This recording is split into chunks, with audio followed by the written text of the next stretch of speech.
Hello guys and welcome back to my YouTube channel Life with Beniza. I'm so excited to be shooting this video again and thank you guys, all my subscribers, all 400 plus of you guys. It's been such an amazing journey. You guys are making me feel like a celeb right now. So guys, today I'll talk about something really exciting. It's the issue of misconceptions. Yes, you heard me right, like misconception, common misconceptions that Lagosians have. Like misconceptions from the word mist and conceptions. So what's misconception? I think conception is giving birth. I don't know, or from the word concept. Well, I don't know, don't care, really. Share misconceptions, that's what we're talking about. So today I'll be taking you through some of the most hilarious misconceptions that a lot of Lagosians have. Yeah, so all of that will be coming right up.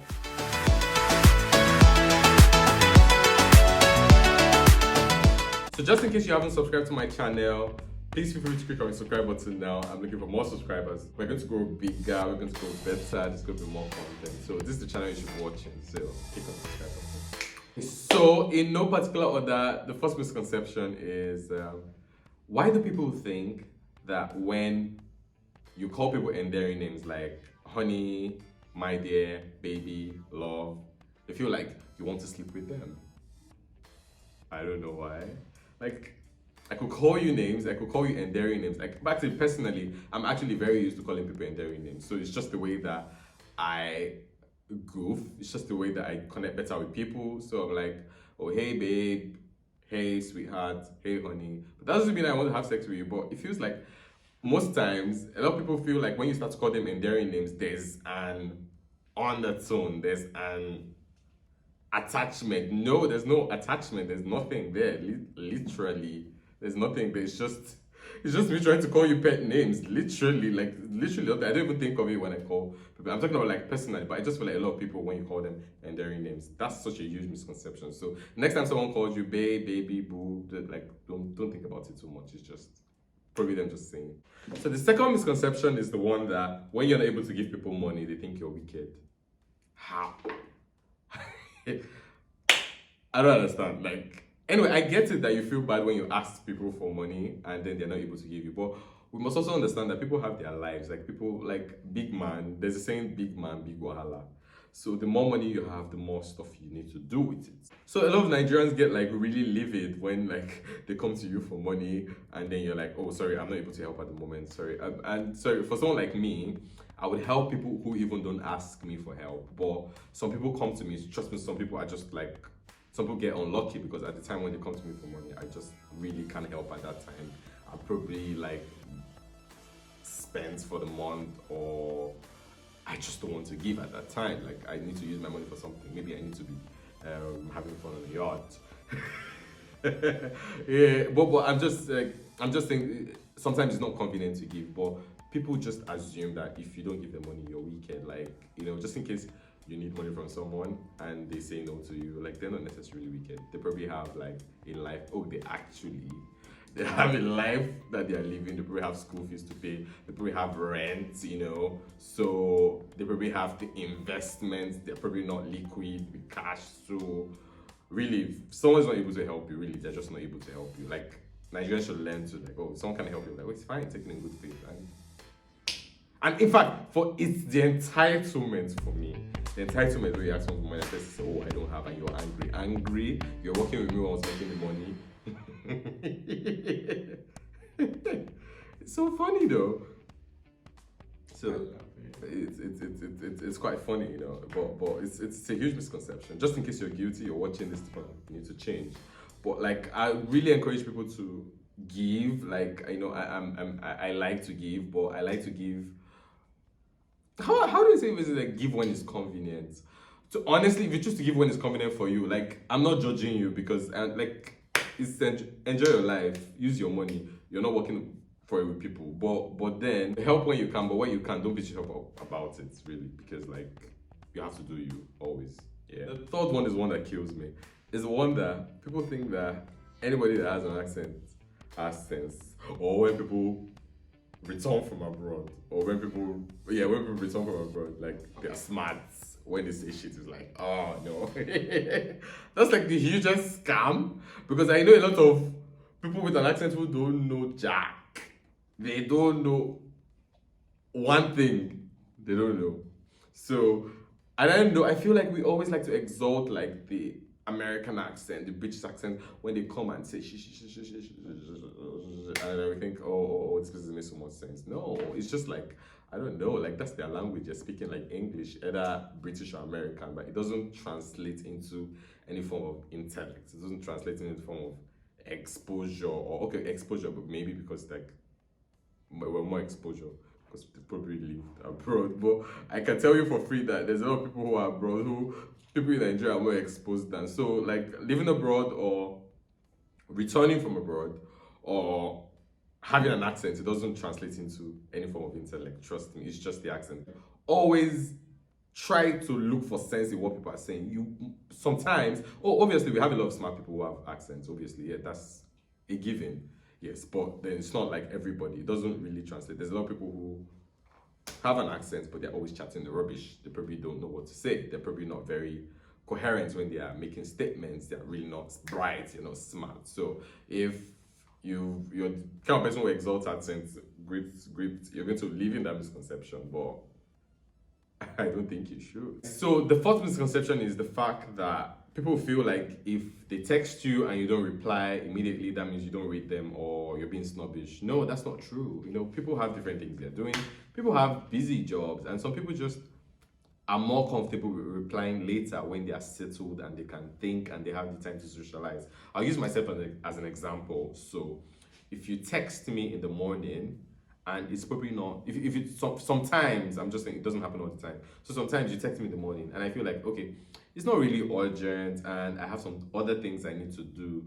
There's some things I feel like they're more important, maybe work, maybe family, and I feel like oh, this I can attend to it later. Sometimes I just like take my time. I don't want to rush, so I don't give you a one word response because I'm trying to move on to something else. I like to take my time so that if we had to have a conversation, you know, I'll be able to have that conversation. Maybe it's a friend, maybe it's a loved one, someone who's on your matter. You get. So sometimes I want to leave it to when I'm free, maybe in the evenings, 6, 7, 8. But you see, some people when they text you like in 5 minutes, like oh you have not replied. Oh, I can see you're ignoring. Like really, guys, chill. You really need to chill. Like you really need to chill. When people ignore your message, you should always like not be. So if someone ignores your message outrightly for weeks, then you can say, oh, okay, this person has been rude. And then you send a follow-up and then they've not replied. Then, oh, that's probably a message they are sending, which I think is a cue that I think you should also take. But but like if someone has not replied you say a couple of hours, like you're not the one paying for their data, so let them live their lives and reply you when they feel like it's more convenient for them. Understood? So, and the fifth misconception is the fact that when you post so much on social media, that means you're looking for attention. Well, maybe it's attention we're looking for on social media when you post too much. Or I say we. Listen, I've just put myself in this thing. It's not like I post too much on social media. I've just put myself in this. Yeah, but if you post too much on social media, why? Some people are just more expressive. So I feel like people feed into their personalities, and some people have more expressive personalities. I feel like some people they are more laid back in person when you meet them in person, but on social media, that's the way they're able to express themselves. So not everybody has the whole one-on-one. Not everyone is bold enough to like be themselves one-on-one. So I feel like the whole virtual space gives them an opportunity to express their personalities, to express things they want to express. And then some people are just outrightly expressive. Anything's going on in their life, they want to share, they want people to know, you know. Whether or not it's like you can choose to be morality police and say, oh, this one is telling too much or doing too much. But that's just how people express themselves. It doesn't amount to seeking attention, or most of these people who post regularly, they obviously do. They probably don't care about you. They're just like living their life. So it's a misconception for you to think that anyone who posts too much is seeking attention. Please dead it now.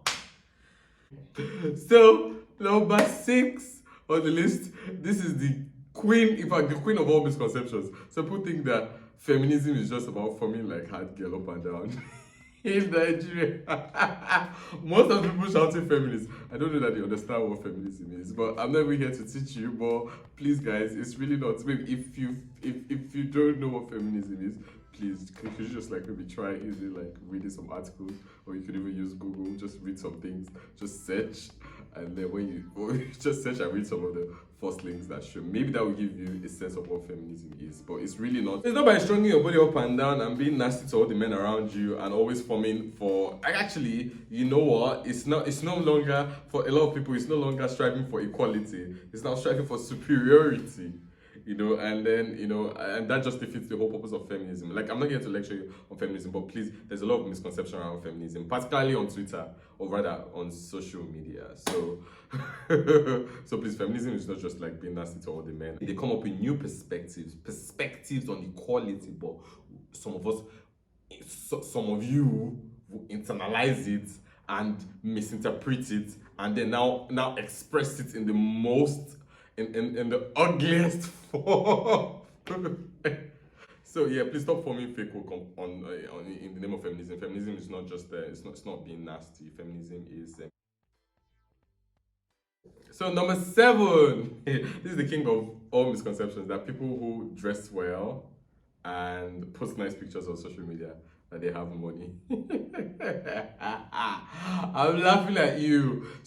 Actually, this happens when like you see people wear flashy clothes on Instagram. You see people dress well, people who just know how to get all the aesthetics together and make it pop for the gram. They know how to do this thing. You will now be misconcepting. You will now be thinking about your life and be doubting yourself. Instead of you to be working hard, you are there crying and depressing. Please don't be deceived. Like, I know there are people who actually live their lives and it's actually flashy and elegant. They're living their lives, they have money, it's fine, but it doesn't mean that all that glitters is gold. Trust me. But it's not necessarily about faking. There's some people who just want to put their best foot forward because they probably need to make more money. They probably need people to have like some kind of perception about them for them to be able to move ahead. So I'm not judging anybody who is doing that, but trust me, if you're doubting yourself, if you're looking about yourself, and it used to happen to me a lot when I used that, particularly when I was abroad. I would see a lot of my Nigerian peers, some of my mates who were in Nigeria doing great things. I'm like, oh my god, oh, what am I doing? Oh my god, I'm in London working shifts. Lord, people dress well and people dress nicely doesn't necessarily amount to like success, or it's just people wanting to portray themselves in a different way, and I'm totally up for it. It's like, trust me, I feel like my Instagram pictures are nice. Like, and look at me, I'm not a millionaire yet. I'm not a billionaire yet. I'm not a billionaire yet. We are still trying. We are still trying. Maybe the pictures can bring the billionaires to us. Yeah, and so the final misconception. Oh my god. I hate to end this video, but that's the final. Like, I hear people say something like, oh, why do you end it with 8? End it with 7. 7 is a perfect number. Why do you really why are you doing 2? Let's make it 3. Everything is better when it's 3. There's a lot of stereotyping, stereotypes of marriage, stereotypes of people, how people should behave. I feel like in the past few years of my life, I've been trying to like unwrite all the things I not unwrite all of it, but just take the things that I feel like are relevant to me and also like write my own rules. Like, why are you telling me not to do this? Why? Is there a reason? Like, you need to show me. Like, don't just come from a stereotypical point and tell me without proof, without any substantial explanation to tell me, okay, this is why I think you should do it. You're coming, oh, because this is how it has always been done. Oh, because this is how people said it should be done. No, never. Stereotypes are not a no, and I'm challenging you to break any form of stereotyping in your life. Anybody who is trying to stereotype you, who is trying to tell, unless it's a stereotype that actually that you feel like, oh, it adds value to me. If I follow this thing the way it has been done, it's a sure that it's going to lead to something good, something great, something nice. Then I'm all for it. But like, don't give me rules that are not even making sense. So guys, on this note, I have to end this video about misconceptions. So just in case you've been like working on misconceptions, people have been boboing you, you've just been hearing, bread and egg up and down. Like, this is the time to stop and think things through yourself and make your own deductions, make your own analysis and literally live your life. I'm building my community on YouTube and you can be part of it, so please subscribe to my channel, and until next time, have a great week. Bye.